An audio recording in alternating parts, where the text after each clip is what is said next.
Okay, so we're learning. We learned this Sicha before. We've learned this talk before from the Rebbe, but let me let Aaron in. But we're going to learn it again. It's from Chai Elul, Tafshin Yud, from 1950. Between when the Rebbe accepted his leadership, the passing of Friedrich Rebbe and his accepting official leadership in Tafshin Yud Aleph on the 10th of Shvat. So the Rebbe says like this: the Rebbe Fabring tonight saying Motzei Chayel. Oidis Chayel, with regard to Chayel, what is the 18th of Elul? Kosiv Kvoik Dushas Marachami Admer. My father-in-law, the previous Rebbe, writes, Shuyoim Hayledes Shel Meirenu Baal Shem Tov V'Admer Azaken. It is the day of the birthday of our teacher, the Baal Shem Tov, and the Alter Rebbe. What's known that on the day of the birth of a person, his and her mazel is very strong. Birthday is a time a person's mazel is very strong. And there's a source for this, that a person's birthday is an auspicious day for their mazel. As the Rebbe says, there's a Yishalmi for that. He doesn't quote over here the Yishalmi. He gives us a reference in footnote number 2. So the Rebbe says, moving is understood. Shbechai Elul nasis hagvoras hakoiches shel Marenu Baal Shem Tov Admer Zaken. So when it comes Chai Elul, and this is the birthday of both the Baal Shem Tov and the Admer and the Alter Rebbe, so it's a day that there's hagvoras hakoiches, that their strengths, and we're talking about the strengths of great giants here, becomes even stronger on the day of their birthday. With regard to what are the ideas of the Baal Shem Tov and the Alter Rebbe, my father, the previous Rebbe, explained, the Baal Shem Tov, solal derech l'chol echad ve'echad misrael.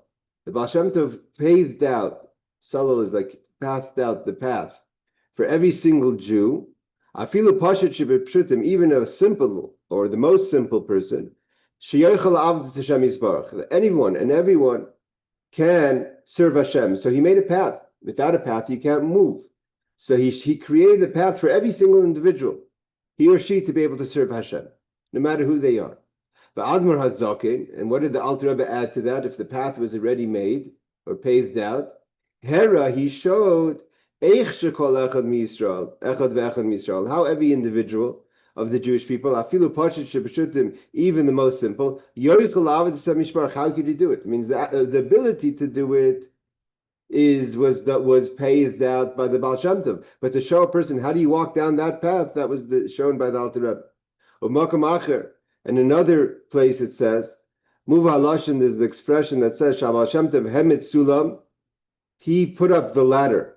Shakol Gamanoshim Shutim Yochel Alei Sulav, that anyone, now that the ladder has been placed, can rise on the ladder that the Baal Shem Tov put up. And in other places, the Rebbe says, this is not just any ladder. This is the same ladder in the dream of Yaakov Avinu on his way into Lavan, which starts really the avodah of the Bnei Yisrael, because when Yaakov went to Lavan. But Admar Azaken, Hera Eichlalis B'Sulam. So the Baal Shem Tov put the ladder back up and said, anyone could climb, but how do you climb a ladder? The Alter Rebbe showed us how to climb the ladder. Although in the talks of my father-in-law, meaning the previous Rebbe, it didn't exactly say, what is this path? What is this ladder? We could understand it from other writings and sayings of my father-in-law, my father-in-law, the previous Rebbe, that he says, Shinyani Shabal Shem Tov hu Avas Hashem, Avas HaTorah, Avas Yisrael. You want to know, what is the path that was paved out? What is the ladder that was placed up, was erected up by the Baal Shem Tov? It's what we know. What was the Baal Shem Tov's ideas? What was his fundamental principles? That there has to be Avas Hashem, love of God, Avas HaTorah, love of Torah, Avas Yisrael, love of your fellow Jew. The Rebbe says sometimes the order is not first Avas Hashem, love of God, but Avas Yisrael, first comes love of your fellow Jew. Avas HaTorah, love of the Torah, and then you'll have Avas Hashem.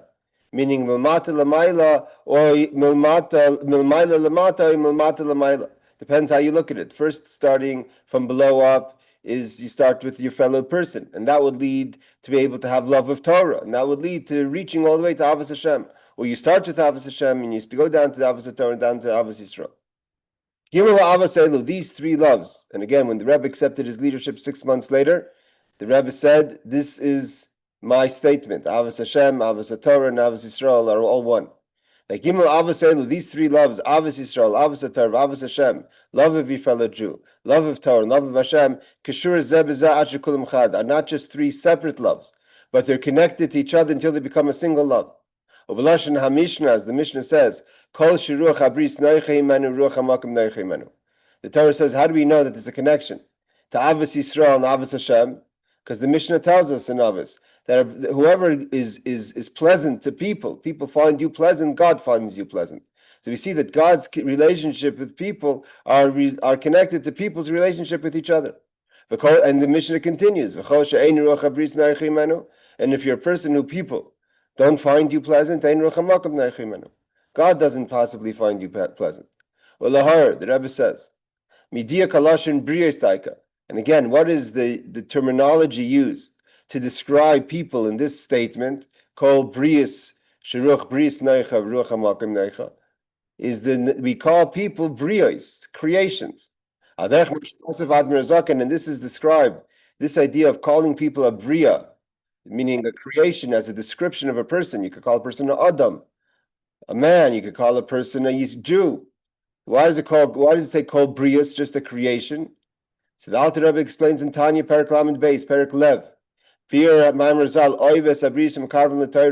the statement that it's a tribute to Aaron HaKohen, that it says by Hillel. Hillel said that he loved every creation, and he brought them close to Torah. Even if a person on their own is distant from the Torah of Hashem, in the service of Hashem. So therefore, if they have no avoda and they have no closeness to Hashem, there's no quality that you could describe them by. The only quality you could attribute to them is that they're a creation of Hashem. There's nothing unique or special about them because they haven't worked on themselves. They haven't engaged and spent time in avodas Hashem. So what do you have to say about yourself? I'm a bria. I'm a creation of God. I'm a super, as it says in the Gemara. Rabbi Lazar passed the person. The story shows literally that the person was ugly. Obviously, he wasn't just physically ugly. So Rabbi Lazar said, look how ugly this person is. And the person answered Rabbi Lazar, why are you telling me? Tell the person who made me. Tell the craftsman who made me. Who's the craftsman who made me? Hashem. You have a taina, you have a complaint about my ugliness. Take it up with the Ummah. Take it up with the master, with the creator, the person who formed me. Nevertheless, although a person could only be a brias, so a person's only quality is that they're a brias. Like the Alter Rebbe says in Tanya, you have to pull them with the great loves, the great ropes of love. You don't say, well, this person is spiritually ugly, and this person is not doing anything about avoda.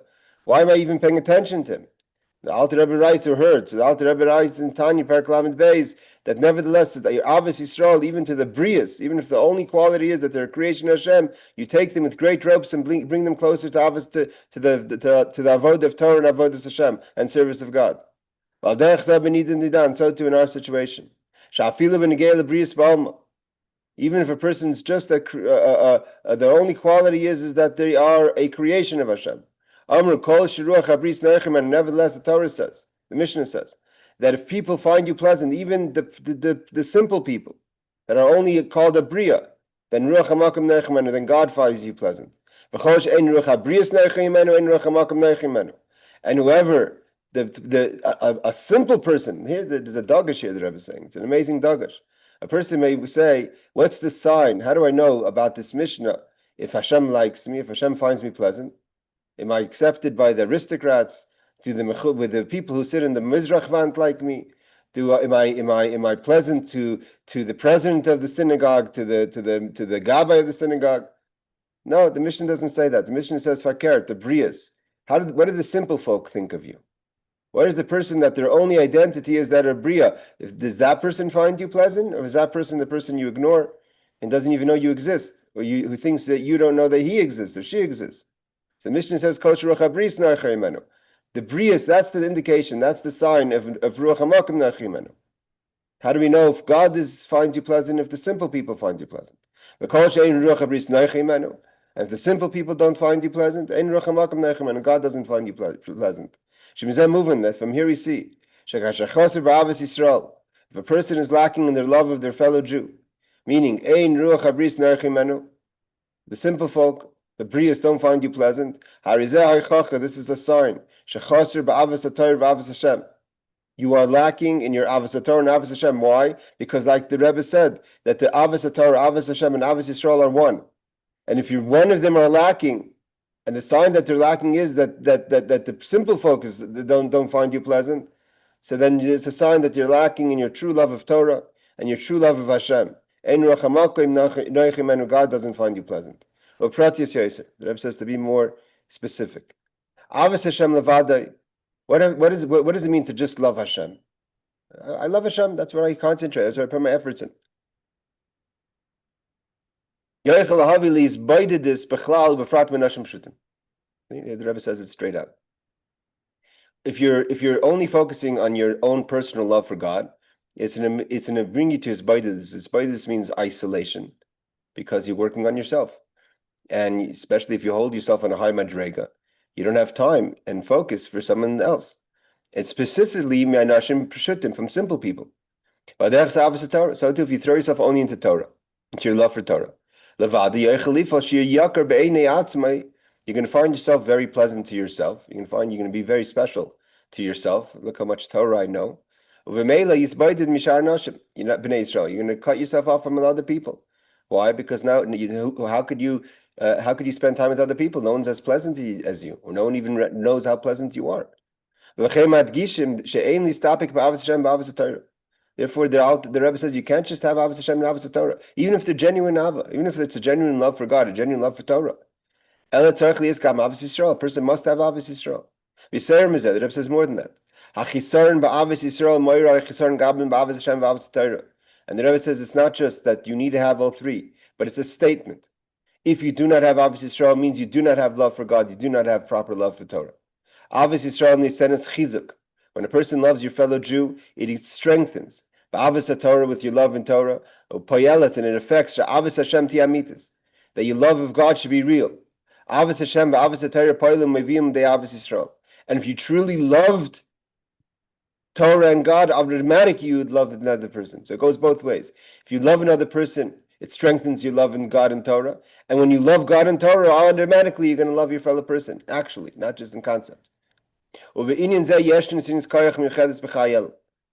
And because this was the motto, and this is what the Baal Shem Tov lived by in his whole life, both before he revealed himself and after he revealed himself. So the Rebbe says a person draws energy to strengthen their avodah in the three loves, specifically Avos Yisrael, on Chai El, the 18th of El.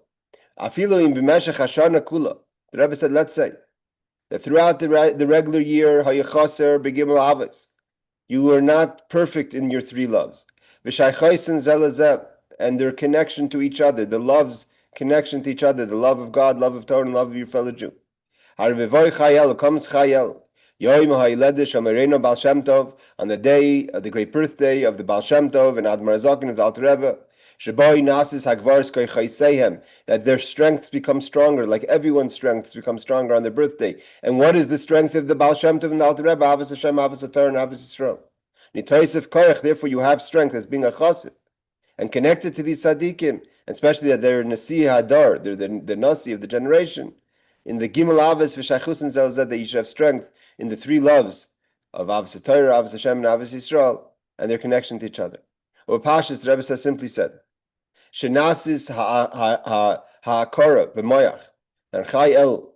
The Rebbe says, how do we put this simple? Not talking concept. How do we simplify this idea? Is that you have an hakara b'moyach, you have a comprehension in your mind, v'hergesh v'lev, and a feeling in your heart, she efsher lechalik, that is impossible to separate, to divide, ulahafrit, to separate. Ben gimel avos, between these three loves. Again, avos Yisrael, avos Torah, and avos Hashem. Kivan shekulim chad, because they're one. Kishem Yisrael, just like the Jewish people. Vayrais in the Torah, v'kuchabrichon Hashem kol echad. That was the first talk that Rebbe opened with on Chai El in 1950. The Rebbe continues. In Yanam Shal Yud Beis Hayamim. Now we're holding, we know that there's 12 days, hey Danny, there's 12 days between Chai El and Rosh Hashanah. So the Rebbe says, in Yanam Shal Yud Beis Hayamim, Chai El ad Rosh Hashanah. With regard to the 12 days that we have, from the 18th of El until Rosh Hashanah, my father-in-law told us, how does a person spend these 12 days? Like we spoke in the Torah, in the Parsha class last night, that a person has to spend these 12 days to do a cheshbon and nefesh, to analyze, self-analyzation of how you've done in the past 12 months, meaning each day, yom l'chodesh, yom l'chodesh.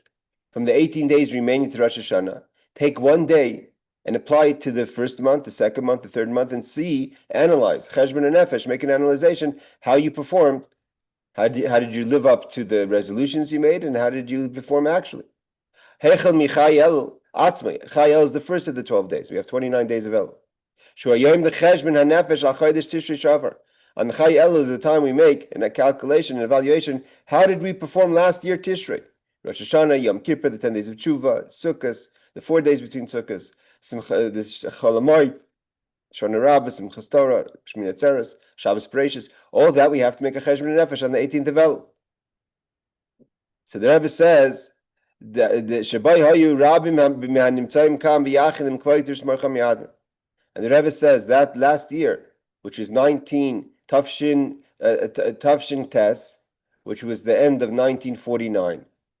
The previous Lubavitcher Rebbe was still alive, and the Rebbe says most of us here had the opportunity and the schus to spend the Yom Tov with the Rebbe.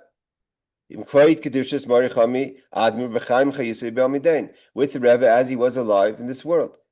And the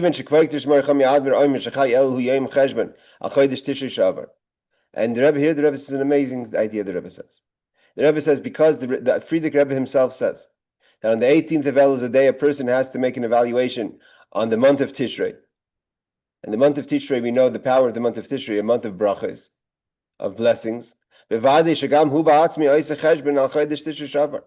Rebbe says, surely, my father-in-law, the previous Rebbe himself, is making a calculation. How did he do in the month of Tishrei? So the Rebbe explains, Bagdama, Sheyeshnam Keila, there are those, Shepoichadim, that they're scared. There's a statement that talks about the dead. It says the dead are free.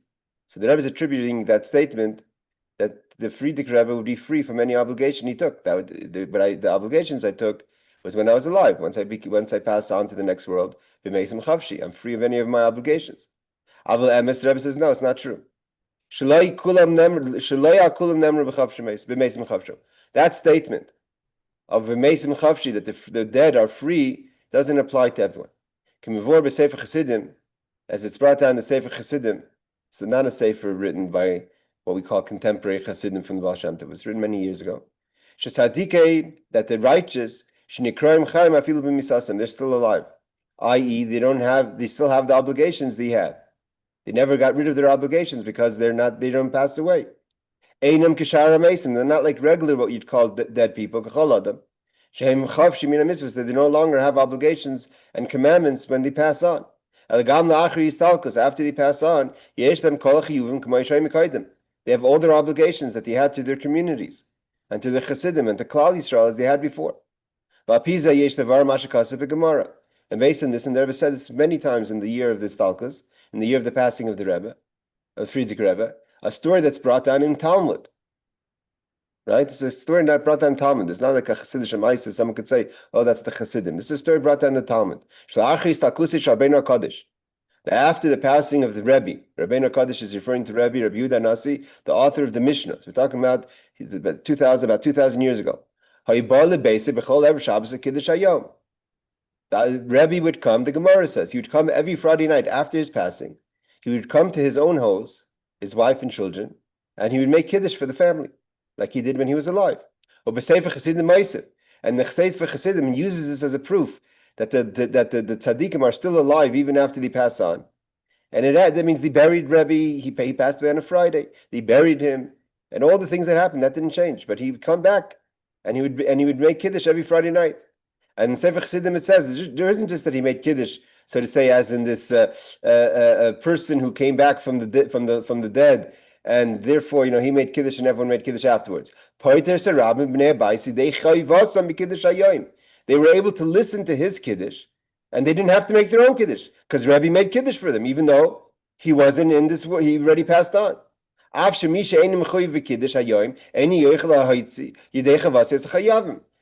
the proof we see from here is that even the dead who are tzaddikim still have obligations. Is that Rebbe had an obligation to make kiddush? Had he not had an obligation to make kiddush, the people who listened to his kiddush would have to make their own kiddush. But the fact that it says that he made their own kiddush, that they were yoytza, the kiddush that he made was good enough for them to be able to have fulfilled their obligation of making kiddush.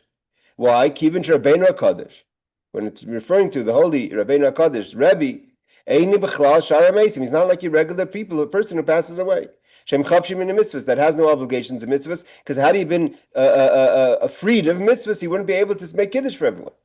The Eish Alav, he of the kiddush hayom, he also has the obligation. V'chol shar chiyuvim and all the other obligations.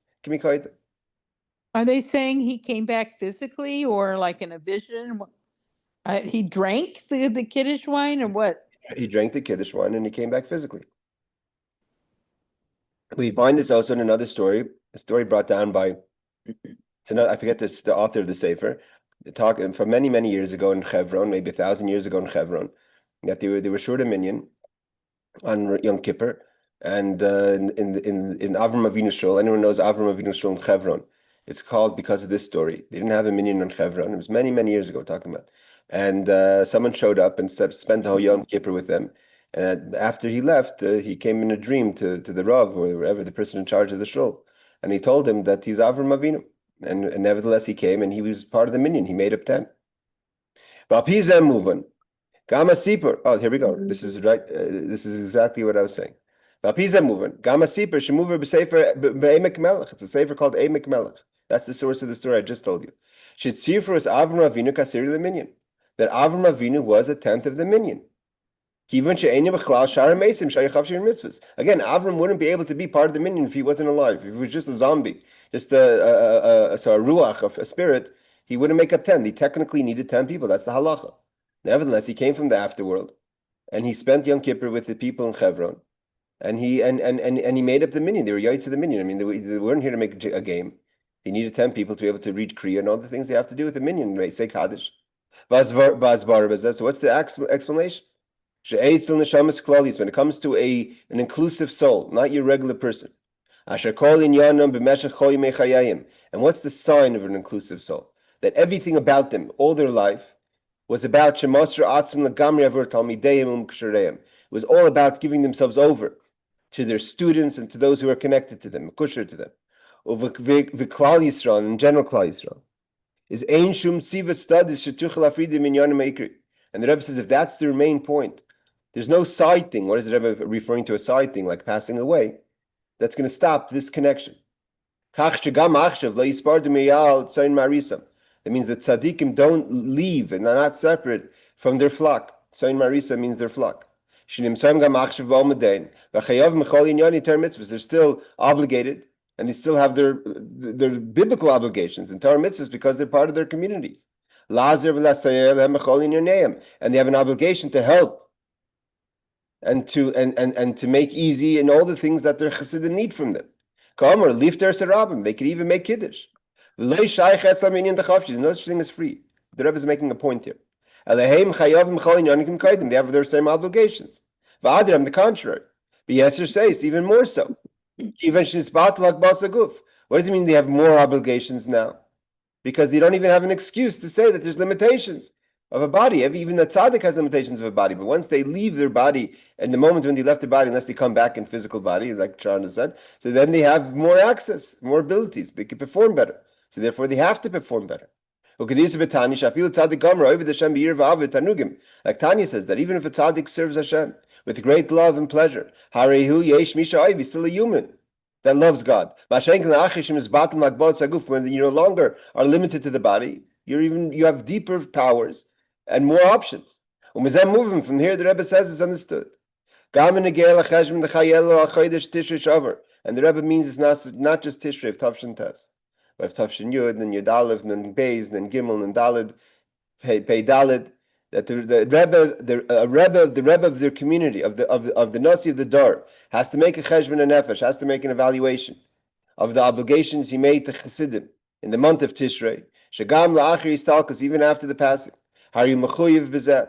The Rebbe is still obligated. And therefore he still does what he has to do. Those who question if you got a bracha from the Rebbe, maybe it's not applicable anymore. Like it was a year ago, 2, 3 years ago, 30 years ago.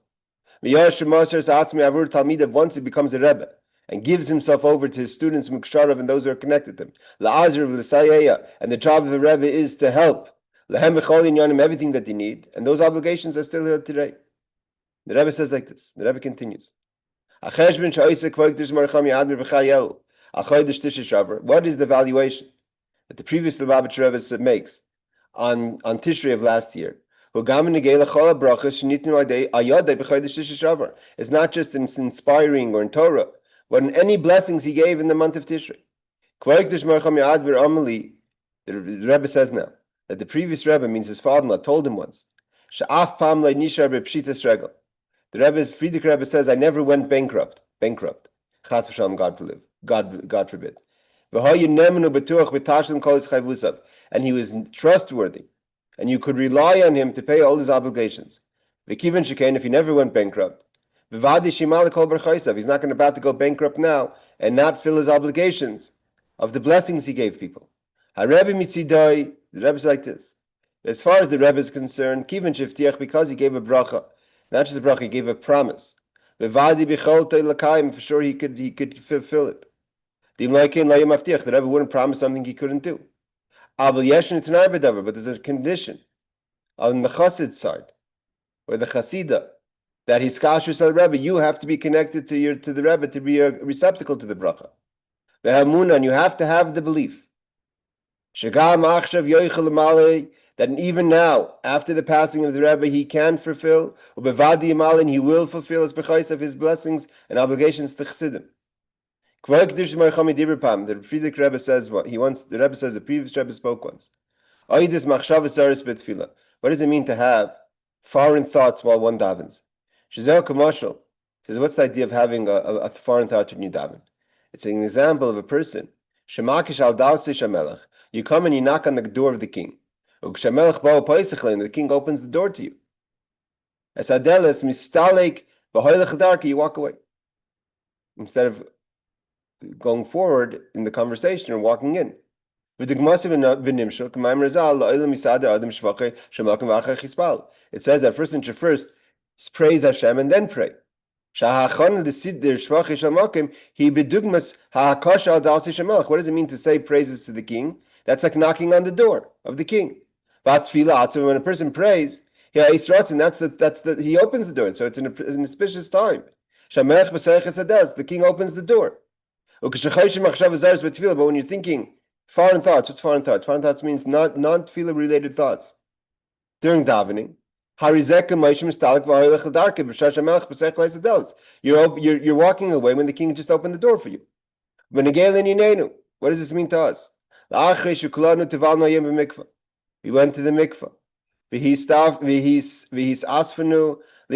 And we all gathered now at this Fabrengen that we're sitting here to now on Zoom. And this is what the Rebbe wants, and on YouTube. Not only that, enroll within the 4 walls of the Rebbe's shul. We're knocking on the door of the Rebbe now. Therefore, don't knock on the door and get up and walk away. On the contrary, take advantage of the situation. His damnazu of this opportunity. Reconnect or retie your hiskashers to the Rebbe, your connection to the Rebbe. And how does one become a makusher? How does one become connected to the Rebbe? Through studying his Torah, Vitzir Panav, and imagining his face, looking at a picture or a video, etc. Call Elisharas Rebbe, whoever's seen the Rebbe physically when he was alive, Yitzar La'atzim Asur Spanav. You could close your eyes and imagine the times you saw the Rebbe. This is again, the Rebbe has a source for this. The Gemara says, Shrabeinu HaKadosh, again, Rebbe, who was he was the son of Rabbi Shimon ben Gamliel, but he also lived. He was around the giants of his time. Rabbi Akiva was a little older than him, but he had Reb Meir. These were people, the great scholars, the students of Rabbi Akiva were all the elderly scholars times of Rebbe.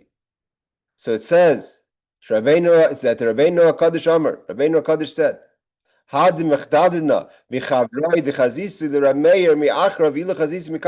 he takes great. It was great effect that he had, that Rebbe was able to see it. And that doesn't mean, because obviously it seems like he saw Reb Meir more than once. But he says at a certain time, he was able to see Reb Meir from the back. Had he seen him from the front, it would be much greater. And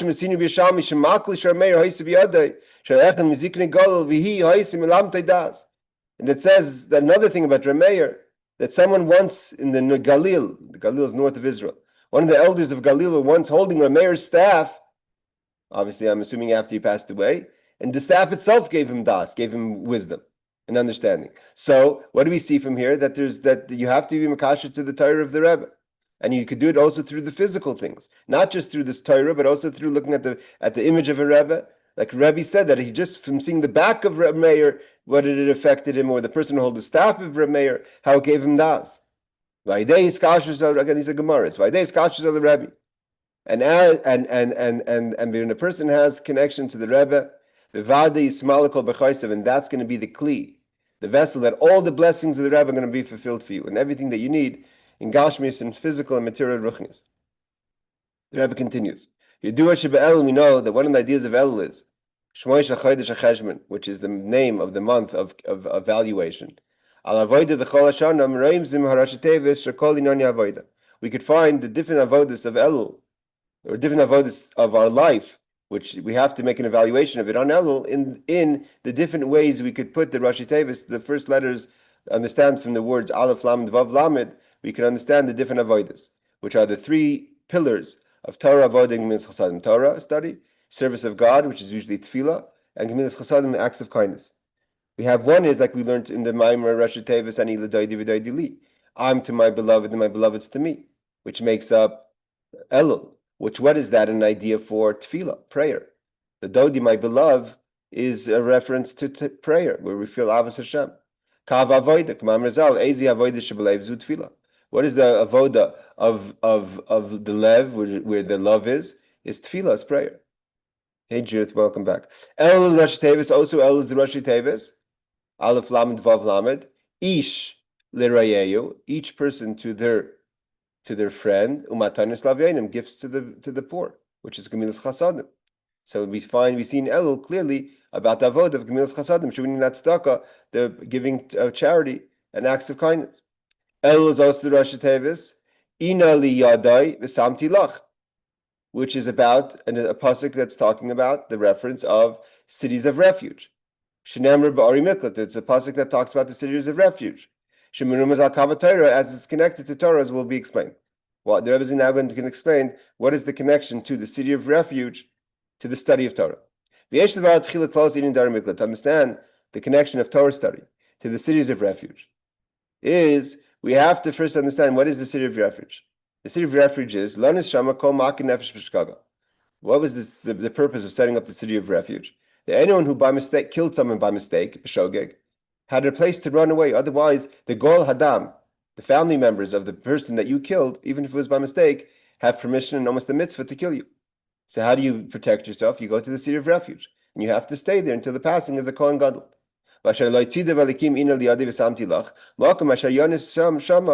If a person did it by mistake, then he has a place to God set aside all these cities of refuge that you could run to protect yourself. Bagdama, the Rebbe explains. When it comes to the world, there's a concept of being in prison, being sent to prison. When it comes to Torah, not to compare, this is the Torah is the wisdom and understanding of the nations. to the eyes of the nations. We don't find the idea of prison in Torah. We do find that a person sometimes gets put in a closed space. The only time a person is put into the kippah, into this closed space, is as a preparation to that's going to be continued, which is going to be death. So before the person is put in the death penalty, or sometimes the kippah itself is a way of death, is they gets locked up. But there's no imprisonment as a punishment. Just meaning the experience of being imprisoned there's no such concept as imprisoning someone for a punishment, unless it's just prepare for something greater, which is greater meaning more severe, which is the death penalty. The nations of the world only have one world. This world. Where a person could live 70, 80 years. Like it says, I say, no, our days are Shivim Shana and being Gvuris, and if you live out to the Gvura, to strength, you have Shemanim Shana 80 years. And max, a person lives 120 years today. So as far as the nations are concerned, if you sin and go off the way, and you cause damage, and you cause damage to the only world that exists, because in the eyes of the nations there is only this world. So they grab this person. They put a person in prison to stop damaging the world, because it's all we have. So if this is all we have, you no longer can live among society because you're damaging the world that we have. But one second, when you put a person in prison, you're taking away from them their ability, because they're in prison to actualize their tafkid, their purpose in this world. But let's like clause in this charva inish for clause tachs priyas meshach shash shnei chayev. So therefore, no longer does the person have what's called reward and punishment, or any purpose in this world, because he no longer has an ability to live in this world. For all practical purposes, you're locking that person up. The person is no longer human, almost, by being put in prison. So why are you doing it? Because we have no other choice. Because on behalf of the majority, we have to protect the majority, and so we're sacrificing the minority and putting that person in prison. Although this is all he has, this is the only world you have. But yeah, what could you do? The world needs to exist, and you're hurting the rest of the people. Because the rule is, if you have a majority and you have a minority, then we have to care about the majority over the minority.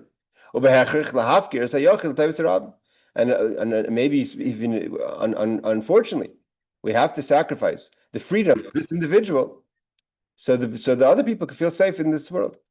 But Torah doesn't recognize it that way. Torah is Chaim, Torah is a Torah of life and Torah of kindness. It's good for heaven and good for creation. It's not possible. Torah does not accept to nullify one thing for something else. Torah doesn't even recognize to sacrifice even an individual and cause that person damage by imprisoning him, even if it's going to prevent damage for the majority. We're signaling the nigla of the Torah. The Rebbe says, what's this? How do we find this in the revealed parts of Torah? The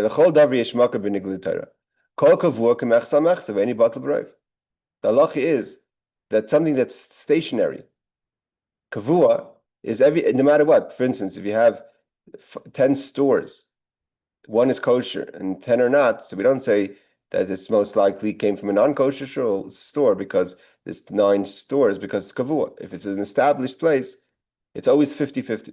There's never a majority when it comes to established places. And so the Rebbe's like this. Torah doesn't cause damage to that person. And even a punishment isn't just to punish someone because you want to punish them. If there's a punishment, it's because the punishment is to fix the sin. Therefore, Torah doesn't recognize sitting in prison. Because again, by being in prison, that person is not going to have the ability to do their tafkid, to do their mission in this world. A person is cut out exactly how many days they need to fulfill their obligation. By locking that person up, they no longer have those days to do their obligation. And that God gave a certain person a certain amount of time. Every person has been established in the upper courts. Zman mugbal, a limited time, yes. 80, 70 years, 110 years, 20 years. This is amount of time you've been allocated to do your specific mission in this world. And every second of your life, a person has an obligation to live out and to fulfill your tafkid, your mission, and shlichus, what you've been sent to in this world. You can't take a break from your obligations to why you've been here. The Torah doesn't recognize just to lock a person up. You're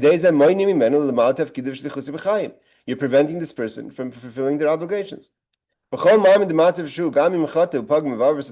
a person sinned and went off the way,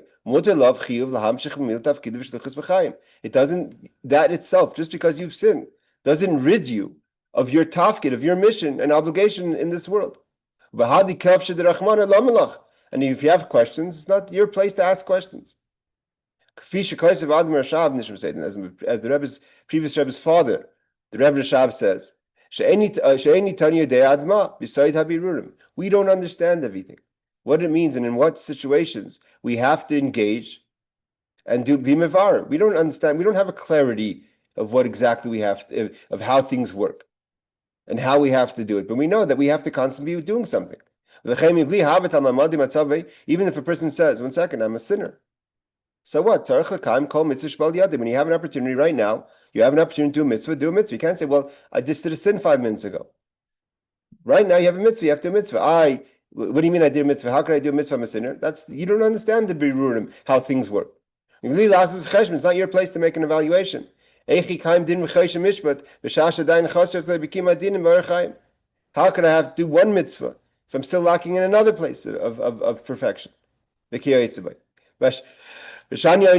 that's the case. So why does Torah B'chlal have the death penalty? If a person has a tafkid and a person does a certain transgression, the Torah says this person has to be put to death. What about the person's tafkid, person's job? Job in this world. So the idea of putting death penalties, we don't kill someone, so it benefits the majority.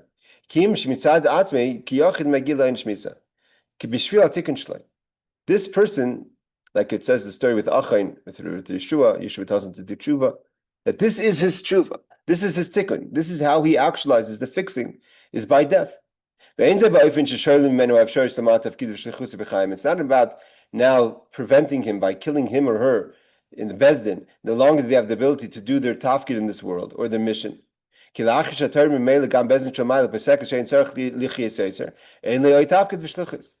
Once the world, the heavenly court decides that the Torah, that the law is that this person has to be put to death, so you no longer have a tafkid. There is no job for you to fulfill. Right now, your job is over. Therefore,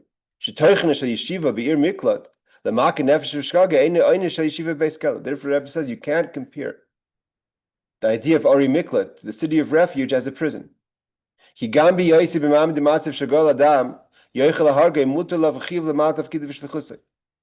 A person, even if there's people outside the city of refuge, members of the family of the person you killed, waiting and able halachically to be Goel Hadam, to be the person who redeems the blood of the spilled, meaning the blood of the person you killed, you still have an obligation to do things in this world. We can't just lock the person in prison and now give him the opportunity to do anything because you're locked in prison. You go into special cities of refuge. It's called Golus, exile. Like the Sefer Chinuch writes, as an author, she starts our Golus. What is the pain of Golus? You're no longer connected to those people that you love because you're exiled. You're no longer in the place of your birth. But because in the city of refuge, it wasn't a prison. The person lived in a city and he had to have the ability to do everything he or she had to do in this city of refuge to be able to fulfill now their obligation is in a much smaller place, but it's a city of refuge. The halacha says that if it's a student and the student needs a Rebbe, the Rebbe goes to the gullahs, to the exile, to the city of refuge with the student, because the student needs to do it to learn. You can't stop teaching the student because he's in a city, he or she is in a city of refuge. Even though the student is not a great student, why? Because he's in a city of refuge. Nevertheless, we provide for him a teacher, or for her a teacher, so you can continue to study. The idea is we're going to go a little further today because I don't have a second chavrusa. So those who are only penciled in for 45 minutes, we may go a little longer. You could jump off if that's not working for you. What does it mean, a city of refuge? What does this all mean in the service of Hashem? What does it mean in your own spiritual service when you say Ma'aka nefesh means you kill someone, even if it's by mistake? It's referring to a person who's sinned and went off the way. That means you're pageya, you affected your soul by doing sin. In both your godly soul and your animal soul. Your godly soul always lives. You can't separate it from God. Even when a person sins, the nefesh alikis, the godly soul is connected to Hashem. You hurt your animal soul because you gave in to the temptation and you separated the animal soul from godliness. Why is it called by mistake? Why isn't it called intentionally? We could say, because it's brought down from the rabbis. A person doesn't really do an avera consciously. Even if a person does it consciously, it's only because the spirit of stupidity, of foolishness, entered the person's mind to lead them astray to the avera, whatever the argument is, but it's a foolish argument. If not for that foolish thought that overwhelmed the person, you would never have sinned. Therefore, the Torah doesn't consider you as a mazid. The Torah says the fact that you had this foolish thought that overwhelmed you, the temptation overwhelmed you, the Torah doesn't consider you a mazid, an intentional sinner. Even Gentiles. If a person is a shait, if a person could claim insanity, you don't get punishment. You can't judge the person. It wasn't him or her. This is what the Gemara says. If there's a court of law that kills more than one person in 70 years, right? One person in 70 years, talking about the Beis Hamikdash, would be, 5 people in the whole time in the Beis Hamikdash. It's called a murderous court. What does it mean? Obviously, there were people that sinned in 70 years, more than one person. What does it mean that if you killed more than one person, it's a murderous court? And on top of that, Rabbi Tarfon or Rabbi Kiva added, had they been in the Sanhedrin, means they lived only after the destruction of the temple. But had they been members of the Sanhedrin at the time of the temple, no one would ever be killed, not just once in 70 years. So what does that mean? The Chorei doesn't make sense. The Torah says that if you do certain transgressions with witnesses and warning, there's the death penalty. How could the Rabbi Kiva say we would not kill them? Or the court that kills more than 70 years is a murderous court? So what is so? And if a person who thinks that you can't say that God gives up, God does the rules. So the answer is because the great sages, by learning Torah from the source of Torah, the way it is above, not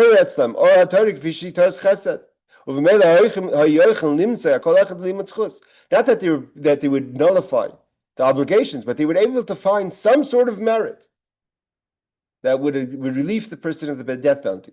Like the holy tzaddik Rabbi Yitzchak Berditchev. Like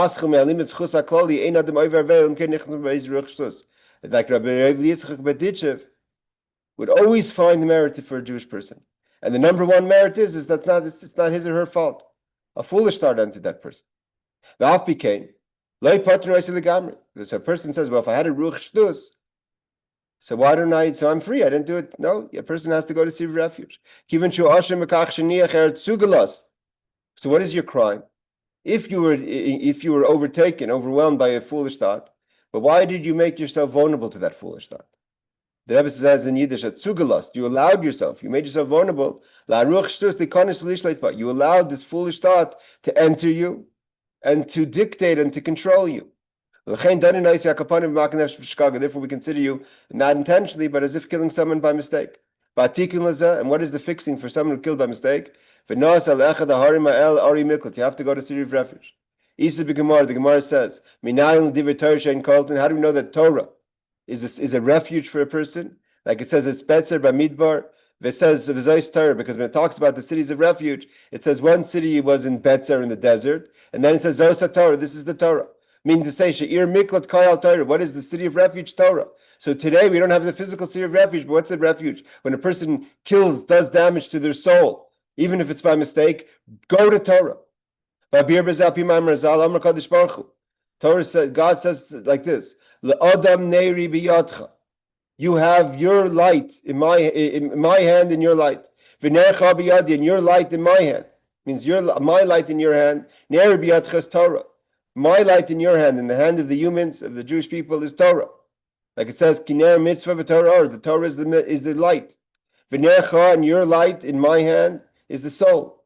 Like it says, Ner havaya nishmas adam. The soul, the light of God is the soul of man. Im shemartes neiri, if you watch my light, which is the light of Torah, I'll watch your soul, your life. Shemizem muvan, from this is understood. Sha'atorah hi chayis hanefesh. Torah gives life to the person. It's not just the godly soul, but even the physical, the animal soul. Like it says, because everything comes through the godly soul. Like it says in Tanya and Kuntas Achron. When a person goes in to find refuge in Torah, Divrei Torah Kolton, the Torah gives refuge to the person. Gives life to the soul. That's the fixing of a soul, and that's why we find these words in Elul. That when a person goes and makes evaluation in the month of Elul, the Kol Hashana, and sees, what did I do throughout the year? And you come to the conclusion, I've lacked in the previous year, here and there. Not only things are lacking, I've done wrong. Like I did it maybe foolishly, but I still did things that are wrong. The Rebbe says, don't fall into despair and say, "Oi, I had such a bad year." Because God tells you, I've given you a place. You could run there. The Ir Miklat, you could go into the city of refuge, go study Torah. And the Rebbe continues along this line. He goes talks very strong about the Moorish Torah. It's it's beautiful talk. The Rebbe continues. Just going to finish off. The Rebbe says, it's really a powerful talk. This Chayel. All the strengths that we have on Chayel, worth to read to those who can on their own, and it's in English as well. I just want to say one thing over here.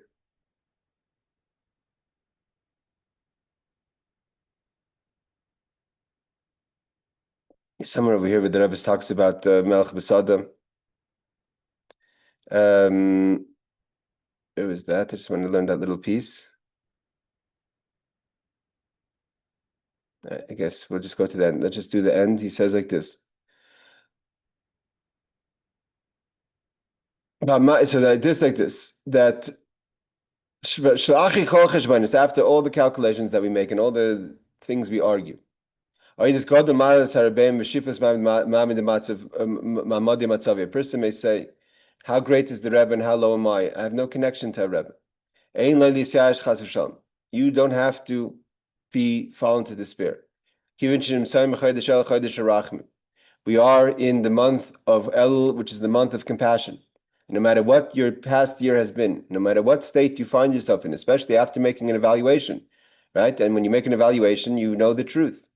Yodeya, you know, Habir bin Chodesh Elul, that you know the month. What is Elul? Api Mashal Lemelech Shekoyden Bevoy Liyer like a king before he goes into the city. The people of the city go out and they greet him in the field. And then it's allowed, call me only a person who wants. Latis lahakabel panav, to go greet the king. And he greets everyone. Besaver panim yafis, with a gracious, mari panim shechekas, with a radiant face. If you want to go to the palace, there's limitations. Then only a person with permission can walk in. Only those who are chosen. And people of special status. When the king's in the field, and that's the month of El. Even no matter what your situation is. The Rebbe says, you could be like a family member. Mechutin means like we've done a shidduch together, we've made a match together. The Rebbe says, the bottom line is like this.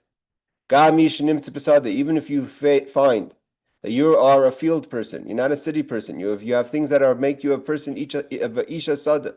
You're not in a place of settledness. A place of grass, which is for animals, a place where animals hang out. That means the animal soul hangs out there. Not just any place, but it's this place of Esav, Yaakov's brother, the place of the field. So nevertheless, the Rebbe comes to you, although you're in the field. And the Rebbe is not angry at you. On the fact that you made him schlep out to the field. That you took him to such a low place because he wants to go meet you. He wants to be with you. But where are you? You're out in the field with the animals. The Rebbe gives you a gracious face. Shows you a radiant face. And the idea is that it has to be simcha, because simcha is shemamtikim dinim. How do you break judgment? Is through simcha. Like the Alter Rebbe is a story about simcha. And therefore, when the Rebbe is in the field in the month of Elul, call me anyone who wants the hakl panav to greet him. Everyone's ready to greet him. If you don't even have to push. Given to Rebbe Atzmi, the Rebbe is ready to greet everyone. Everyone's going to have a turn. So the Rebbe says, so what do you do? What's the avoda? So here the Rebbe says an amazing thing. Don't be a fool. And you should just shout out, Abba Hatzileni, Father, help me. You don't need to do great things. A person may say, what do I have to do in the field? You don't have to do amazing things. But call out with one essential call. Abba, Abba Hatzileni, Father, Father, help me. Abba, Abba, Rachmani, Father, Father, have compassion. Surely, then we're going to have the continuation of the verse that says, Ani l'dai am to my beloved, but alai chukasai, and to him, that's my desire. En chukasish HaKadosh Baruch Hu, what's God's true desire? El al Yisrael, the Jewish people.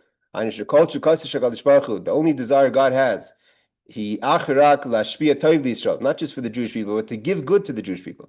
V'frata toiv ikri, we're talking about the main good, the gula shlema, with the complete redemption.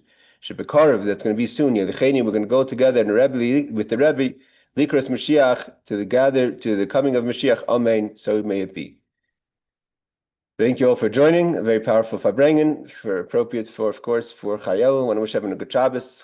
Tonight, Matzi Shabbos is Shabbos Lichas, so everyone should have all the brachas, like the Rebbe says, B'tay Varnigla, in a revealed way, Gashmis Beruchnis. Take care. Thank you for joining.